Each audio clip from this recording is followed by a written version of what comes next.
రాళ్ళను పూజిస్తుంది. మరి ఆయన ఏం మాట్లాడది, మనకు సేవ అయ్యేది, ఏం చదువు కూడా చెప్పండి, చెప్తానా? చెప్పాలి. మళ్ళీ ఎవరు? తల్లి తండ్రి మనకు అండి పెట్టాలి, వాళ్ళే డబ్బులు మనం జరిపియాలి, మళ్ళీ వాళ్ళే అర్థం చేసేది. వీళ్ళని వదిలి వాళ్ళని చేయకూడదు. ఇప్పుడు వీళ్ళు 5 పూజ చేసినారు.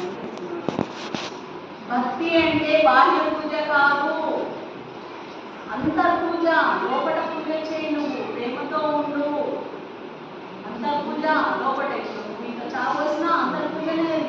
నువ్వు అన్నం పెట్టినా అది లోపల పూజనే, అంతర్పూజ. అది బాహ్య పూజ కాదు. నువ్వు ప్రేమతో మాట్లాడినా అంతర్పూజనే, కోపంతో మాట్లాడినా అది దూరం పోతుంది. మనిషి మనకు దూరం అయిపోతుంది. అదే నవ్వుకుంటూ మాట్లాడినామనుకో నీకు దగ్గర, ఆత్మ నీకు దగ్గర.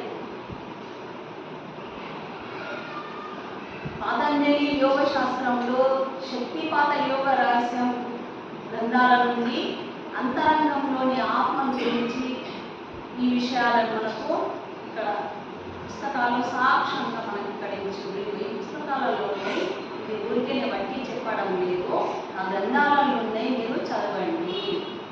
కొందరంటారు కదా, ఎవరు చెప్పిండ్రు, ఈ ఊరికే చెప్పి కాదు, గ్రంథాలలో మహర్షులు రాసి పెట్టిండ్రు కాబట్టి అవి చదవండి అంటున్నారు.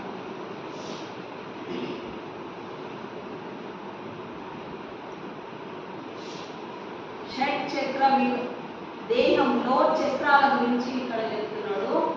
మూలాధార చక్రం, మన లోపల అష్టదేవులు ఉన్నారు. అష్ట చక్రాలు ఇక్కడ లేదు. మనం కలిసి ధ్యానం చేస్తే అష్టశక్తులు, అష్టలక్ష్మి మనకు ప్రసన్నమవుతుంది. ఇప్పుడు ధ్యానంలో మనకన్నీ ప్రసన్నమవుతుంది. కానీ అది పైకి కనిపించేది.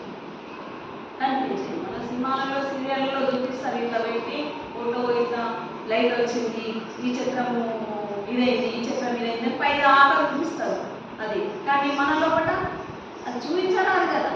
ధ్యానంలో ఆనందంగా కళ్ళు మూసుకోపోయి కూర్చుంటాయి, కానీ లోపల అవి నడుస్తున్నాయి, మనకు కనబడదు. ఆనందంగా ధ్యానంలో లీనమవుతాం. అది చక్రాలు, షట్ చక్రం వివరణ అది నడుస్తుంది మన లోపల. అయితే అధిష్టాన దేవుడైన శ్రీ గణేశుడు భూమి తత్వమైన ఈ శరీరంలో చైతన్య స్వరూపం ఆత్మశక్తి ఉన్నప్పటికీ మట్టితో రాయితో